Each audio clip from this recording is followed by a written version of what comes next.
Radhe everyone, कैसे हो आप सभी। आशा करती हूँ आप सभी बहुत अच्छे होंगे। आज के वीडियो में आप सभी के साथ शेयर करूँगी निर्जला एकादशी की पूजा विधि।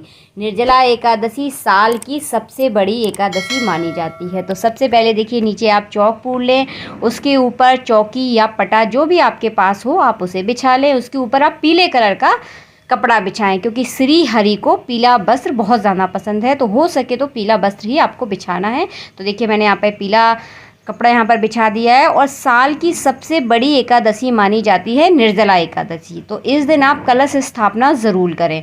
तो मैंने देखिए यहाँ पे तांबे का कलश ले लिया है, कलावा देखिए उसमें बांध लिया है। कलश में 1 हल्दी की गांठ, 1 रुपया और सिपाड़ी, ये बहुत ज़रूरी होती हैं। इसके बाद इसमें थोड़ी सी आप तिली डाल दीजिए, अगर दूब है तो दूब डाल दीजिए और 1 फूल डाल दीजिए। बस इतना ही काफ़ी है। देखिए, कलश में तो वैसे बहुत सारी चीज़ें डाली जाती हैं, लेकिन ये 5, 6, 7 चीज़ें जो ऐसी होती है जो कि बहुत ज़रूरी होती हैं, इन चीज़ों को आप ज़रूर डाल दें। उसके बाद देखिए, कलश को आप जल से कंठ तक आप भर लें, ठीक है। उसके बाद आप इसमें आम के, अशोक के पत्ते जो भी आपको मिल जाएं, 7, 11 जितने भी आपको मिल जाएं, उस हिसाब से देखिए पत्ते अच्छे से साफ़ करके धोकर इन पर देखिए कलश पर इस तरह से आपको लगाना है। उसके बाद देखिए, कलश के ऊपर आप एक प्लेट ज़रूर रख लें। मैं यहाँ पर तांबे की प्लेट रख रही हूँ, अगर आपके पास तांबे की नहीं है तो आप स्टील का भी यूज़ कर सकते हैं।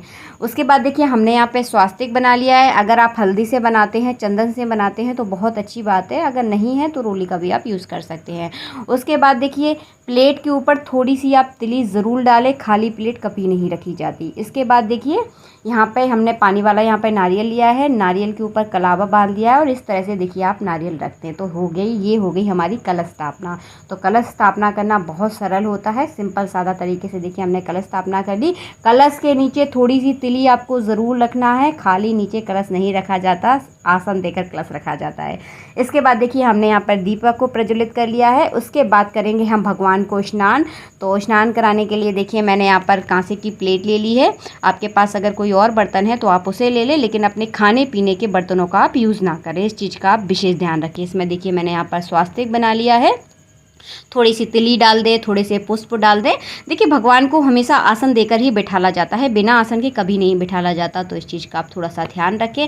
चलिए, अब कराते हैं भगवान जी को स्नान। तो देखिए, हमने सबसे पहले यहाँ पर भगवान को विराजमान कर लिया है। विराजमान करने के बाद भगवान को 4 बार जल चढ़ाया जाता है। वो इसलिए चढ़ाया जाता है कि जब भी कभी हम अपने घर में किसी मेहमान को बुलाते हैं तो सबसे पहले उनके हाथ धुलाते हैं, फिर पैर धुलाते हैं, फिर स्नान कराते हैं, फिर उनको जल पिलाया जाता है। तो उसी भाव से आपको 4 बार जल चढ़ाना है।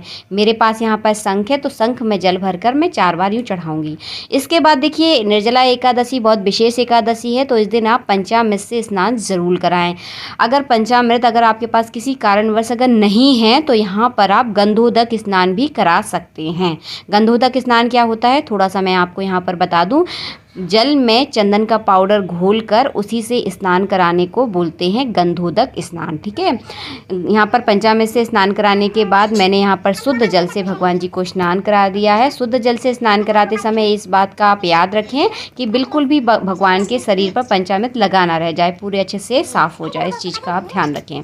जिस तरह हम साबुन लगाने के बाद अच्छे से पानी डालते हैं ना शरीर पे कि पूरा साबुन निकल जाए, उसी तरह से भगवान को आपको स्नान कराना है। इसके बाद देखिए, अच्छे से हम भगवान का अंग प्रोक्षण कर रहे हैं, बिल्कुल भी भगवान जी गीले ना रह जाए, वरना भगवान जी को सर्दी लग जाएगी। उसके बाद देखिए, मैंने यहाँ पर एकादशी व्रत की कथा रख ली है। एकादशी की व्रत की कथा रखते समय आप नीचे थोड़ी सी तिली ज़रूर रखें। अंग प्रोक्षण करने के बाद लगाना है आपको सुगंधित इत्र।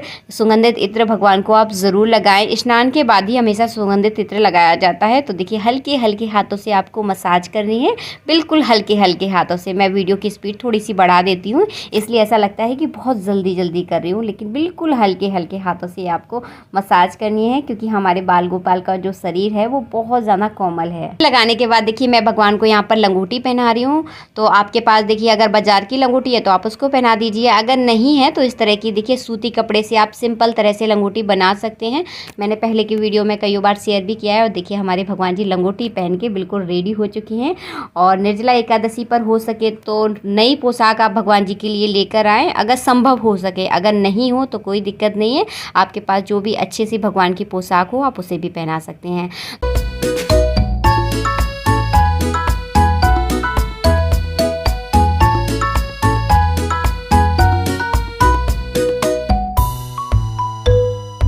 देखिए हमारे बाल गोपाल जी टीका चंदन लगाकर बिल्कुल से तैयार हो गए हैं। बढ़िया सी उनको माला पहना दी है, मुकुट पहना दिया है, बहुत प्यारे सुंदर से लग रहे हैं। तो पास में अभी दिखाती हूँ आप सबको। और ये देखिए बंसी है जो कि मैं जन्माष्टमी पर लेकर आई थी अपने घर पर। तो जन्माष्टमी के दिन आप इस तरह की बंसी ज़रूर लेकर आएँ, बहुत ज़्यादा महत्व रहता है इसका। तो छोटी छोटी बातें जो होती हैं ना, मैं अपने वीडियोज़ में आपको बताती ही रहती हूँ।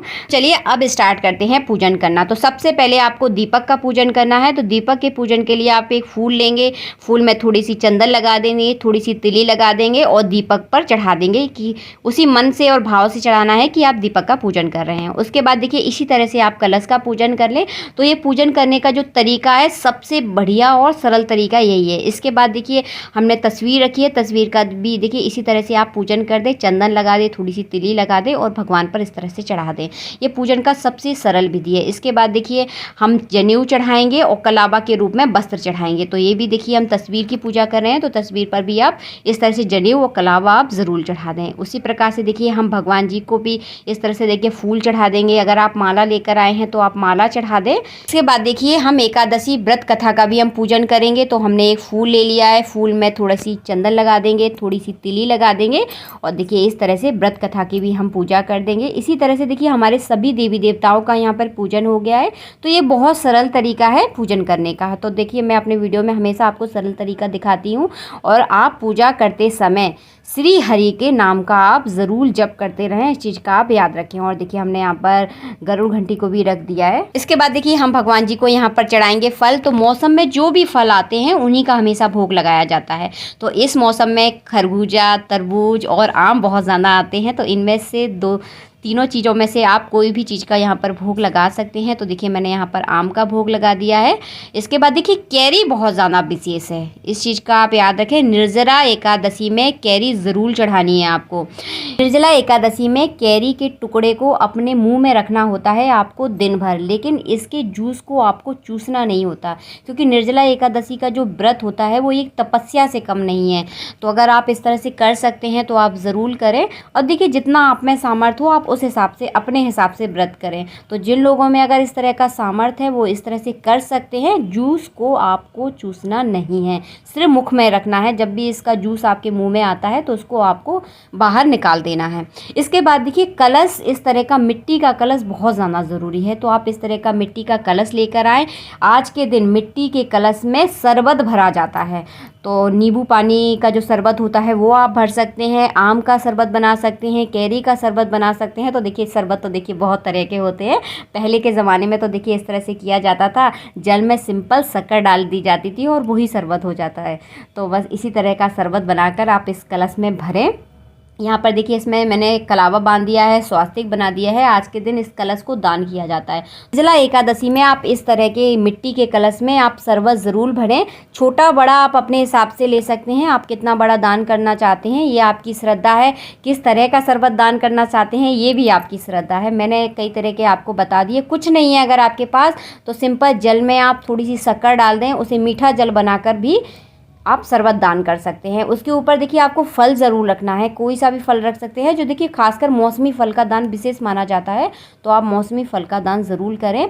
और जब पूजा में इस कलश को रखें तो नीचे थोड़ी सी तिली आप ज़रूर रख लें, इस चीज़ का आप थोड़ा सा ध्यान रखें। देखिए हमने यहाँ पर दान का कलश भी रख लिया है। उसके बाद देखिए भगवान के भोग के लिए मिश्री या ड्राई फ्रूट जिनका भी आप भोग लगाना चाहते हैं। निर्जला एकादशी पर अन्य का भोग कभी नहीं लगाया जाता, इस चीज़ का आप ध्यान रखें।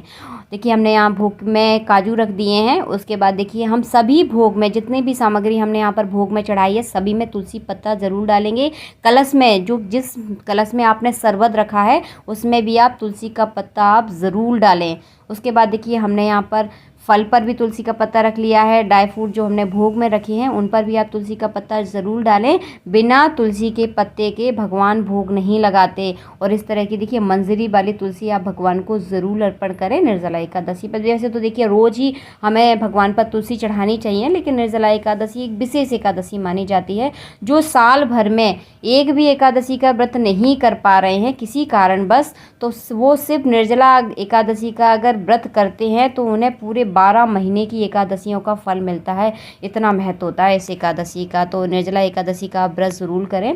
इसके बाद देखिए हम यहाँ पर सिंदूर, गुलाल, अबीर, हल्दी ज़रूर चढ़ाएंगे। तो आप बहुत सरल तरीका देखिए मैं आपको यहाँ पर बता देती हूँ। आप एक फूल ले लीजिए, फूल में थोड़ी सी सिंदूर लगा लें, थोड़ी सी गुलाल लगा लें, थोड़ा सा हल्दी लगा लें और थोड़ी सी अबीर लगा लें। देखिए इस तरह से आपको लगाना है और भगवान को कर देना है आपको अर्पण। तो ये बहुत अच्छा और बहुत बढ़िया तरीका है। देखिए इस तरह से। इसके बाद देखिए आपको हवन करना है। निर्जला एकादशी पर हवन ज़रूर किया जाता है क्योंकि ये विशेष एकादशी है। हवन का वीडियो मैं अलग से डालूंगी तो आपको विस्तृत रूप से दिखाऊंगी कि किस तरह से आप निर्जला एकादशी पर हवन कर सकते हैं।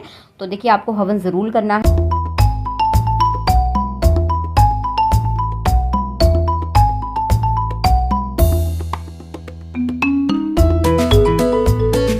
करने के बाद की जाती है आरती और आरती के बाद दिया जाता है देखिए इस तरह से अर्घ। अगर आपके पास इस तरह का शंख नहीं है तो कोई दिक्कत नहीं है, अपने सीधे हाथ में आप थोड़ा सा जल भर दें और इस तरह से देखिए भगवान के ऊपर आपको 3 बार इस तरह से घुमाना है और जितने भी सदस्य आपके घर में हैं सभी के ऊपर जल जरूर छिड़क दें, बहुत अच्छा माना जाता है जल। और इस तरह से आप निर्जला एकादशी पर पूजा कर सकते हैं। बहुत सरल और बढ़िया विधि है।